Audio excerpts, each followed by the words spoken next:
Ladies and gentlemen, his name is Paul Heyman. Yes. How are you? I know I can't do it justice, but was that a decent attempt for a Scotsman to try and capture your New York Jewish accent?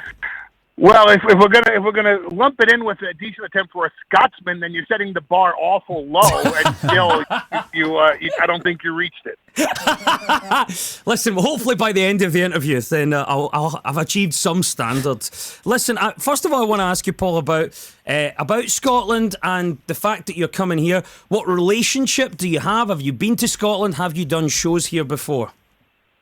I have been. As a matter of fact, I've actually been several times to Scotland. I was in Scotland dating back to the early 90s in WCW. Oh. And I've been to Scotland several times with WWE. And to be blunt with you, I am actually traveling to Scotland on behalf of the entire United States, simply to learn how to properly pronounce the city of Glasgow. Yes! Oh, yes. Glasgow, wow. Better than me. because I still don't know the proper way to pronounce it, and no one in the United States has the capacity nor the intellect, especially those running for president, on how to properly pronounce the name of the city, probably one of the greatest cities in the entire world. And so I am coming on behalf of my country simply to learn so I could bring back to the United States the proper pronunciation. Well, you've nailed it. Glasgow is exactly how you say it, my friend. And actually, Paul, you mentioned running for president. Donald Trump is currently getting ready to fly out to Scotland tonight, and he's coming to open a new golf course here. So, I mean, we've got a lot of high-profile US visitors. It's you and Trump within the space of a couple of weeks. I must tell you, number one, I am a huge fan of the gentleman whose property is next to Mr. Trump's golf course, and I support his reluctance to sell his property, and I admire him for holding on to his property, and I would like to, at this point, challenge Donald Trump to stay in Scotland, await my return invasion of Scotland, and debate me, and I shall take up on behalf, I shall advocate the position of the gentleman whose house is next to Mr. Trump's golf course, and I shall advocate the position of that Scotsman against Mr. Trump should he have the testicles to debate me. Yes. In front of the Scotsman that shall come to my one-night show in Glasgow. Oh, let's hear it. Come on, Paul Heyman. Wow, there you go. So you're saying he's also good for a couple of live Raw tickets, which is going to be at the Hydro later this year. Trump? No. Trump, the neighbor. I think Trump has his hands full. Oh, man, I can't believe we've already got another Heyman invasion angle. This is amazing. Oh, listen, Paul, there's so much I want to talk to you about. I know we don't have a long time, but... Oh, no, you have all the time in the world. Go for it. Yes. We can sit here all day. Why don't we just take over the entire station and spend the next 24 hours on the phone together? Until my battery dies, I'm all yours. Well, where do we start? Well, let's start recent, if that's all right, and work back a little bit. Let's talk Brock Lesnar. Obviously, this guy, you're not just the advocate for him. That is for a shoot. You're a friend of the guy and have been for many years. How excited are you, and were you surprised at his decision to step into the octagon again? I was not surprised by the decision because I know the type of beast that Brock Lesnar is, and I could tell that from the day he announced that he would no longer compete in UFC, that it was the one decision in his life that he actually regretted. He is such a competitor by nature, and from the moment he made that decision, he second-guessed himself, and I've never seen Brock Lesnar second-guess himself ever in his life. So I knew there would come a day that he would decide to once again turn the octagon into the Brocktagon. And I think that UFC 200 is the perfect platform for him to do so. I agree. I saw the Heyman Hustle. I saw the video, and do you know what I thought about Brock? It wasn't like he was, as he said, he's not faking anything about it. There was actually a quiet, calm determination about him. And that, if I was opponent of Brock, I'd be very worried about that right now. Well, yeah, I mean, I think I would be a fool if I didn't say that Mark Hunt is a very scary individual. He is a world champion kickboxer. He has one-punch knockout power, and he has, as far as heavyweights go, the best takedown defense in the heavyweight division in UFC. He poses a serious headache for Brock Lesnar, and that's exactly what Brock wanted coming back into UFC. He had the right to turn down any opponent. He refused to turn anybody down. And when Dana White and Lorenzo Fertitta came to Brock and said, well, how about Mark Hunt? Brock's answer was, well, how about Mark Hunt? I'll fight anybody.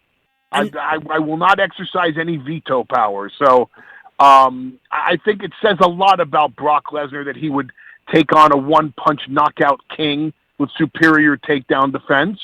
And I don't think it's any secret. Brock's game plan is to take Mark Hunt down and either knock him out or tap him out. I am so excited about it. I also think, and I don't know, Paul, if you have a comment on this, does it open then a door between UFC and WWE? Is this something we might see more people crossing over? Everyone talking about whether Ronda Rousey would maybe do something in WWE. I don't know if there is anyone else that's capable of doing both at the same time. I mean, there's always someone that can do a special appearance, but I can't see Ronda Rousey being a regular on Monday Night Raw or SmackDown and carrying a WrestleMania and a SummerSlam and a Survivor Series and a Royal Rumble and network specials. This is what Brock Lesnar does. Although Brock's schedule is more limited than others in WWE, he is still available on enough of the events that he significantly impacts the annual gross income of the company. Who else can do that and also then step back into the octagon in a truly competitive match, not just against a tomato can, but against a headhunter like Mark Hunt? I think Rousey's a great example. I think Conor McGregor would fit in for a special appearance. Yeah. Mm-hmm. But as far as someone being able to walk the line between both universes, both worlds, WWE and UFC, sports competition and sports entertainment, I dare suggest that the only person that's truly capable of doing that is Brock Lesnar. He's the beast. He's also a freak of nature, and that's why we love him. You mentioned Monday Night Raw briefly there. Now, we have this brand extension that's coming up where we're going to have live SmackDown, live Raw. We're going to have individual rosters. I think if anybody knows about how this can work well, it's you. Do you think it will work, and what do they need to do to make sure that both can work individually but collectively for WWE? I think it's a tremendous opportunity for new stars to be created because now you have people that are focused on the particular brand. So someone who gets branded a top-level talent on SmackDown then becomes a hot property for Raw to raid in the future, and vice versa. Someone who comes up from NXT and makes a significant impact on Raw becomes someone that the SmackDown brand will eyeball to move over to that brand. It also creates a situation where you don't see talents repeat on both shows. So the main event on Raw is guaranteed to be different than the main event on SmackDown, and the main event on SmackDown is guaranteed to be different than the main event on Raw, which means more talents can be moved up into the main event mix. So the way that it can work is simple. That opportunity is created for new stars to emerge, and the stars that are picked to emerge seize the moment. It's a great way of looking at it. And you mention NXT quite a lot. I don't know. I know it's not the same. Do you get a sense of the spirit of NXT being similar to what maybe ECW was? Do you see those comparisons? I do see the comparisons, but we live in a completely different era, and I'm very flattered by the comparisons because NXT has now branded itself as a standalone brand and not just a farm club for the main roster. But I also think NXT deserves the credit and the right to stand on its own without being a next-generation ECW or a next-generation anything, except carrying the next generation of main roster WWE stars. And I think what's brilliant about the marketing of NXT is that now there's a main NXT roster, which is the move up to the main SmackDown or the main Raw roster. Yeah. But NXT in and of itself as a brand stands out. And that's a tremendous credit to the talents that went out of the parameters that are usually put up in a developmental league to put on these classic matches, to tear down the houses every night, so that when NXT comes to a city, everybody is fighting for the right to buy the ticket. And it does seem to get bigger all the time. You just mentioned eras, Paul. Let's talk about another big one. And this is one that lasted, well over 20 years and ended, in fact, Sports Illustrated, I'm sure, called it the most shocking result since the Montreal Screwjob. We're talking about the streak. Oh, wow. Now, I've got about 25 questions I want to ask, but you're gonna answer them all at once. I want to ask you from start to finish, when did you first get wind that it might happen? Did you think it would happen? What was the timeline in terms of Undertaker agreeing with it, agreeing with Vince, and then you guys finding out? Talk us through it all. Well, here's the thing that a lot of people never take a look at. Number one, the only person that truly knows the story from every perspective, from my perspective, from Brock's perspective, from the Undertaker's perspective, from the referee's perspective, is Vince McMahon. Yeah. Vince McMahon is the only one that can sit there and say, I know everyone's perspective on this. So the person truly to answer that question is Vincent Kennedy McMahon. But have you got his number? We'll give him a quick buzz. Worth a try. That would be an interesting conversation. Yeah. Hello, Vince. I'm calling from Glasgow. What the hell is Glasgow? Who the hell gave you my number? But here's the question I have for a lot of people that nobody seems to be able to answer for me. Who said anybody said yes? Well, I think the only time I saw anything about it or heard from the people you just mentioned, I think Vince was on the Rock's podcast, his internet thing, and I think he'd sort of begrudgingly admitted that it was his idea when he'd started off talking about it as being a decision that what else is he supposed to say? He's chairman of the board. Is he supposed to say as chairman of the board that something happened that he had no knowledge of? Of course. I just wanted to know when you found out and then when you and Brock discussed it, or did Brock find out first? I'm just fascinated. But it was such a huge event. In my mind, I found out that Brock Lesnar was going to conquer The Undertaker's undefeated streak at WrestleMania the moment someone came up to us and said, we're thinking about doing Brock versus Undertaker at WrestleMania. Because the moment I heard that pitch, I knew, well, then Brock's going to have to win this match. Here's the question that a lot of people are very uncomfortable in answering. Who said anybody said yes? I mean, what if Brock Lesnar went into that ring and took that pinfall? What did anybody say afterwards? Do you fire Brock Lesnar? Do you say you're fired? Okay, he just beat The Undertaker's streak. You're going to fire him for doing so? Undertaker suffered a massive beating in that match to the point where it's well known, it's documented, it's not storyline. He went to the hospital when that match was over. Yeah, I saw the footage. footage. Couldn't make it back through the curtain. He collapsed walking through the stage. So, again, what if Brock took that pinfall? What are they going to say to him? Go away? You shouldn't have done that? Bad boy? I'm not saying that's what happened, but who's to say that it didn't happen? And if it did happen, wouldn't that be the perfect scenario for everybody else to scramble and say, it was the best thing for business. What was best for business was Brock Lesnar conquering the streak.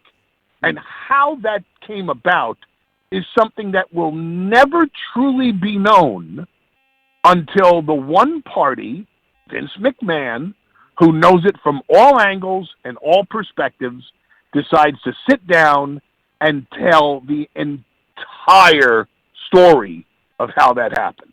But just to be clear, and this is the last thing I'll ask about it.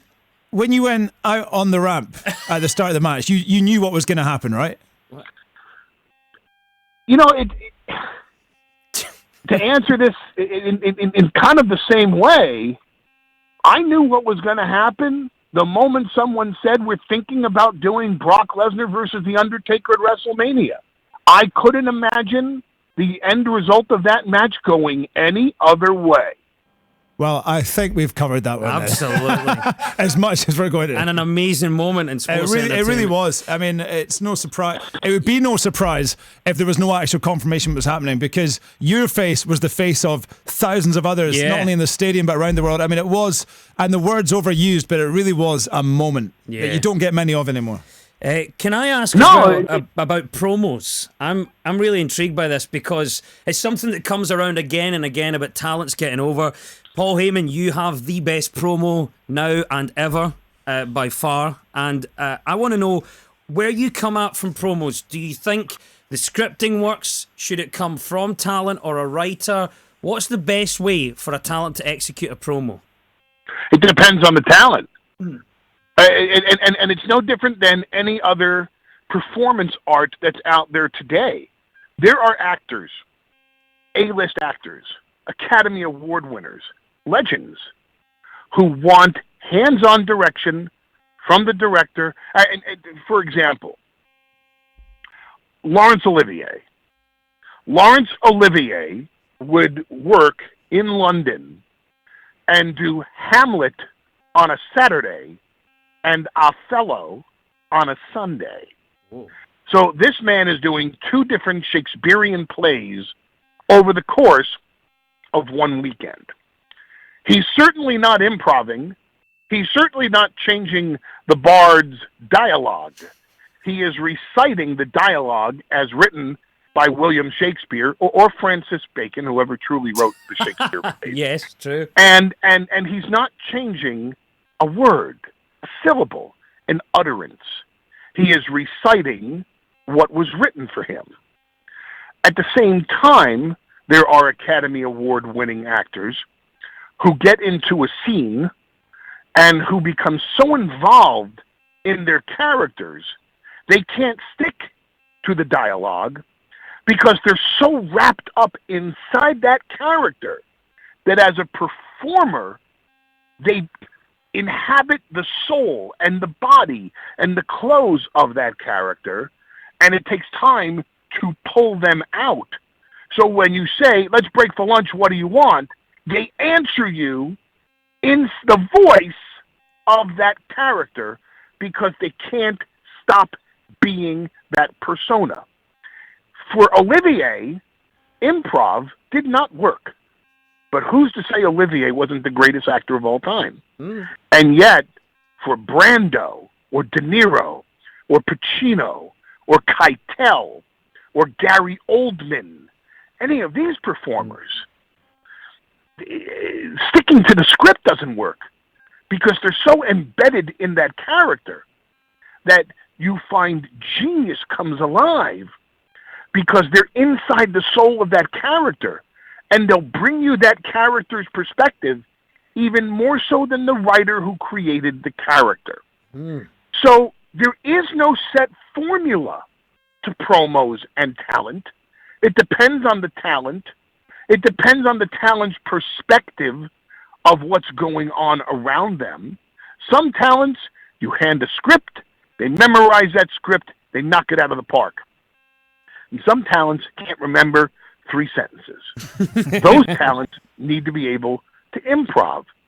And some who improv are far better at the improv than they are at the written word. So it all depends on the talent. And I've been directing or producing or writing for talent in this industry for over 30 years, and I can tell you that one of the beautiful things about this industry and working with different talents is that they're all different, and they all have different perspectives. And so working with a Steve Austin was much different than working with Rick Rude. And working with Rick Rude was much different than working with Undertaker. And working with Undertaker was much different than working with Taz or Tommy Dreamer or the Sandman or the Dudley Boys or Rob Van Dam in ECW. And working with them in ECW was different than working with Brock Lesnar. Paul. It's just everyone's so different. This is one of these annoying questions. It's probably quite hard to answer. As long as you don't mind an annoying answer. Yeah, that's fine. That's hard for that. Off the top of your head, greatest talker of all time? Jim Ross. Right. Wow, No, I yes. wasn't thinking. I was thinking in ring talent. Jim Ross, because my responsibility as Brock Lesnar's advocate is to make Brock Lesnar make his opponent and sell you the match or the event. And Jim Ross, who in my opinion was the greatest talker of all time, Jim Ross had to sell you everything, including the show itself that you were watching, plus the event, plus the upcoming events, plus the atmosphere, plus the people in the ring, and the referee, and the announcer sitting next to him, of which I was one of the selected, honored few to be. Great answer. Do you know what? I wasn't expecting the answer, but it makes so much sense. I always think it's my personal favourite, Jake Roberts. I just thought where that came from, nobody knows. Although it's maybe becoming apparent when you find out more about, as the years go on with the internet, people's lives outside the rings. But I'm going to throw a Scotsman in there, or a kind of Scotsman. Roddy Piper. He was for incredible, me wasn't he? Was a star. Bringing it back to Scotland, we need to get everyone along to see Paul Heyman. If you can sign up to be a VIP, to be in the man's company. 15th July, ABC in Glasgow, presented by Inside the Ropes. I'm going to ask you a couple of quick fire ones, Paul, just before we wrap, and thank you for your time again.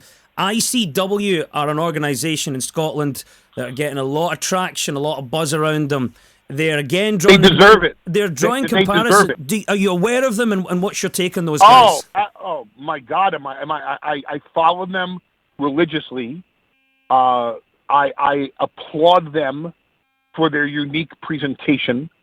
They promote and market themselves very well, and they put on a spectacular product.